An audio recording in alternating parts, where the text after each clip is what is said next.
Cette histoire a commencé il y a quelques années lorsque deux hommes parlèrent d'un projet. L'un d'eux venait de Garalo, une petite ville au sud du Mali, tandis que l'autre venait juste de créer une ONG spécialisée en développement communautaire. Par coup de chance, ils se sont rencontrés à Bamako.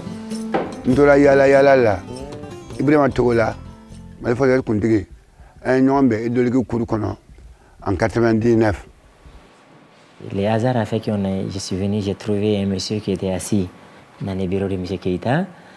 Et tout d'un coup, comme je connaissais M. Keïta, il dit c'est monsieur, bon écoutez, votre problème d'électrification est résolu. Bon voilà, M. Togola qui vient du Danemark et c'est lui qui peut électrifier votre village. Garalo, une ville peuplée de quelques 10 000 habitants, n'avait pas accès à l'électricité. Les gens utilisaient la lampe à pétrole pour produire de la lumière, des piles pour les torches et les radios. Et il fait nuit noire dans les rues la nuit tombée. Les gens se sont battus des années durant en vue d'avoir une extension du réseau électrique national. Mais cela leur revenait trop cher. Donc de 1999, ça a continué le contact. Il a maintenu un contact très régulier avec nous. Et finalement, moi j'ai été en 2002, et après presque 2 années et demie, j'ai décidé d'aller visiter Garalo pour la première fois. Et quand je suis arrivé à Garalo, c'était la nuit, vers les environs de 18h30, le petit soir. Et c'est M. Kane, il a fait inviter tout son village en disant que celui qui va électrifier le village est arrivé. Et tout le monde, c'était les vieux, les enfants, tout le monde est sorti. Et avec les tam-tams et tout, que voilà, Ibrahim va venir électrifier notre village.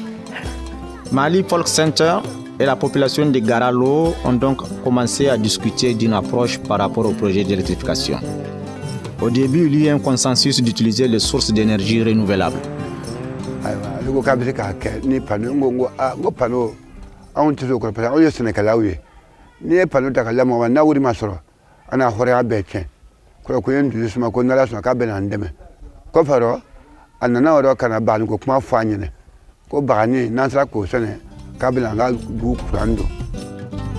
Le choix porta sur la pourguère comme la meilleure option pour le projet d'électrification. Il y a des années que la pourguère est cultivée au Mali, principalement en temps de clôture vivante. La plante est adaptée à des conditions précaires et peut survivre de longues périodes de sécheresse. Le rendement attendu en graines de semences n'était pas certain, mais les résultats provenant d'autres zones du Mali étaient promoteurs. Un second point se focalisait sur la manière d'organiser le projet d'électrification et comment le financer. À ce stade, M. Togola a pris contact avec FACT Fondation. Maintenant, quand lui est venu, on a été à Garalo, ça trouvait que les gens de Garalo avaient même commencé à planter les jatroufa. Et il a dit vraiment, ça c'est un village qu'il faut aider. Et parce qu'avec l'enthousiasme, avec la volonté, la détermination, l'intérêt pour l'électrification. Mali Folk Center et FACT Fondation ont uni leurs forces en vue de développer le projet d'électrification à base de pourguères dans la ville de Garalo. Une étude de faisabilité fut conduite et un plan d'action fut rédigé à ce sujet. Donc après ça, et quand on a monté le programme, le plan d'affaires, on a bien sûr soumis à l'AMADER qui nous a sécurisé un financement de 300 000 €. Et on a soumis aussi à travers FACT Foundation, on a soumis à Gronevar et à Dune Foundation. Le projet en question implique un grand nombre d'acteurs auxquels il est attribué des rôles spécifiques allant de la production de biocarburants à la fourniture d'électricité, à l'exécution du projet et à son financement. La production de semences de pourgueurs est organisée par la coopérative de Bagani et plusieurs comités locaux de pourgueurs dans les villages. Les comités assistent les agriculteurs dans la semence et l'entretien de la pourgueur.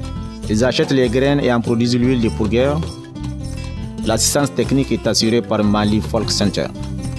Bon, ni dengolo ni mala dene atenya usena kan blanco ka truto irana ka entretien to irana afena ama dimangoro longlenchi ama funu ama jitege ale ensuite ni alani a entretien a fembie abe conseil di ama ayakata amakata abekata ale oke sango alipi fobi muri ale be kurana ni ou pied. La compagnie d'énergie renouvelable Access est responsable du fonctionnement et de l'entretien de la centrale électrique et de son système de distribution tout en créant de nouveaux branchements électriques, de même que le relevé des compteurs et la facturation. La communauté de Garalo est représentée par un comité d'électricité qui communique à Access toute affaire ou problème que soulève la communauté. La mise en œuvre du projet émane de la responsabilité du Mali Folk Center sous l'assistance technique de Fact Foundation. Le dit projet fut financé par Amader et des organisations hollandaises de financement, notamment la fondation Het Groenewoud et la fondation Doen. Nous, au niveau de Mali Folk Center, avec la population de Garalo, notre idée c'est de transformer, c'est de montrer réellement qu'à travers l'électrification rurale, on peut réellement stimuler les économies locales. Donc, on veut que Garalo soit cet exemple, donc, où on a un ensemble d'activités qui sont là, qui se créent, qui se développent autour, c'est-à-dire de Jatropha et d'une centrale électrique.